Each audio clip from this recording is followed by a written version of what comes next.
cette ASH 2021, il y avait plusieurs présentations sur les traitements modernes, si on peut dire, de l'amylose. Il y avait une mise à jour de l'étude Andromeda, une grande étude randomisée de phase 3 qui comparait VCD plus daratumumab à VCD seul, avec presque 400 patients randomisés, étude publiée dans le New England en juillet de l'année dernière, avec des résultats franchement positifs. Là, c'était une mise à jour avec un follow-up médian de 25,8 mois, et ça confirmait la supériorité du bras DARA-VCD, avec 59,5% de réponse complète versus 19,2%.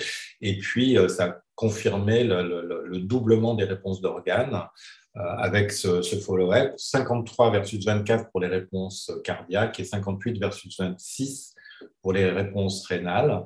Pas encore de différence vraiment de survie, un peu plus de décès dans le bras VCD, 45 versus 34, mais beaucoup de patients dans le bras VCD ont été rattrapés quand ils ne répondaient pas par le daratumumab. Mais bon, ça confirme les excellents résultats de cette étude. Toujours avec le daratumumab, Stastis Castritis a présenté les premiers résultats de l'étude EMN22, qui est une étude qui utilise le daratumumab en monothérapie pour les patients avec une atteinte cardiaque grave, 3B de la NYHA. Donc, ils ont inclus 17 patients qui avaient en médiane 13 900 de NT-proBNP, 119 de troponine, une DFLC élevée, comme d'habitude dans les 3B à 553.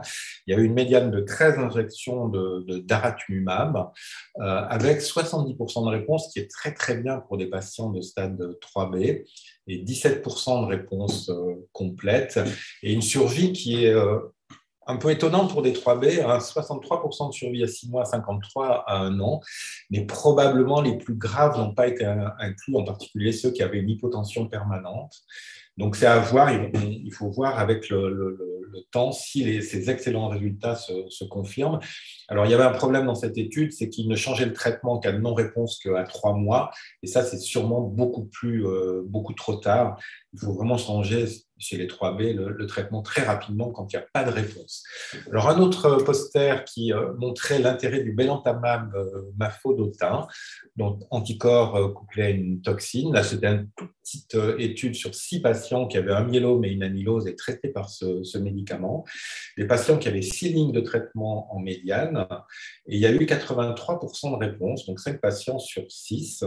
Et en particulier, il y a un patient qui a eu une réponse complète après une seule dose qui était toujours maintenue à 5 mois, et une dame qui était en réponse complète après 16 mois après le début du traitement. Donc, cette molécule est intéressante. Il y a un essai de phase 2 qui a lieu en ce moment et auquel on participe. Ça peut être une nouvelle arme dans cette maladie.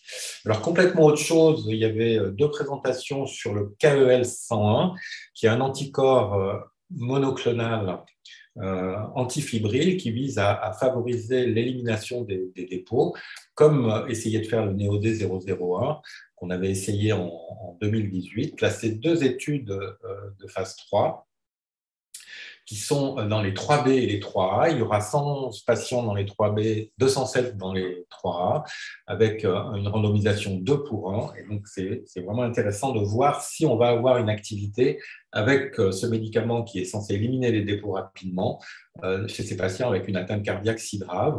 Donc, il y a eu 13 patients dans celui pour les 3B et 39 pour les 3A qui ont été inclus avec une médiane de NT-proBNP de 12 800 et 3 900.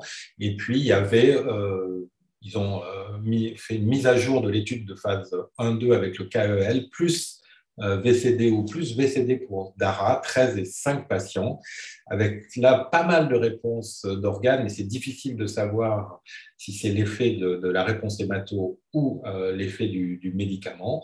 Tous les patients avec une atteinte rénale ont eu une réponse. Et il y a même un patient qui était stable sur le plan hémato qui a eu une réponse persistante à 10 mois avec 71% de baisse de la protéinurie, donc un signal d'efficacité, on verra avec l'étude de phase 3. Donc ça, c'était les études cliniques. Et pour terminer, 2 posters qui étaient présentés par l'équipe de Christophe Sirac de Limoges. Le premier le premier modèle de souris transgénique qui fait une amylose à elle. Donc ça, c'est quelque chose que beaucoup d'équipes essaient de faire depuis très longtemps dans le monde. Et donc là, on a vraiment un modèle qui marche, où on a introduit le gène d'une chaîne légère de patient, un patient qui avait une atteinte cardiaque et rénale assez grave et un taux de chaîne légère pas très élevé, dans le gène des chaînes légères de souris, dans un strain de souris qui ne fait pas de chaîne lourde. Et donc, c'est des souris qui font énormément de chaînes légères, pratiquement 2 fois plus que n'avait le patient. Et ça ne marchait pas jusqu'à ce qu'on favorise les dépôts d'amylose en utilisant uniquement la partie variable de ces chaînes légères pour faire ce qu'on appelle des seeds et pour créer le nid qui permet à l'amylose de se former. Et donc, ça donne un modèle qui est très intéressant parce que la majorité des souris ont de l'amylose, et en particulier de l'amylose au niveau du cœur. Et puis, deuxième présentation, c'était une protéine de fusion qui vise à éliminer les dépôts d'amylose, quel que soit le type d'amylose. C'est une protéine avec une extrémité qui est une molécule de SAP, donc molécule qui a beaucoup d'affinité pour les dépôts d'amylose. Et l'autre bout de la molécule, c'est un FC complet d'immunoglobuline qui recrute les macrophages. Et on a montré dans des souris avec un modèle d'amylose A1, on n'a pas encore essayé dans nos modèles d'amylose AL, que ça permettait d'éliminer très rapidement les dépôts.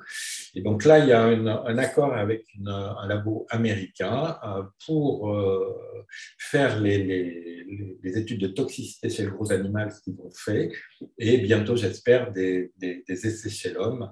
Et donc ça devrait faire ce que essaie de faire le KL101 dont j'ai parlé, éliminer les dépôts d'amylose avec l'avantage d'être actif sur toutes les formes d'amylose.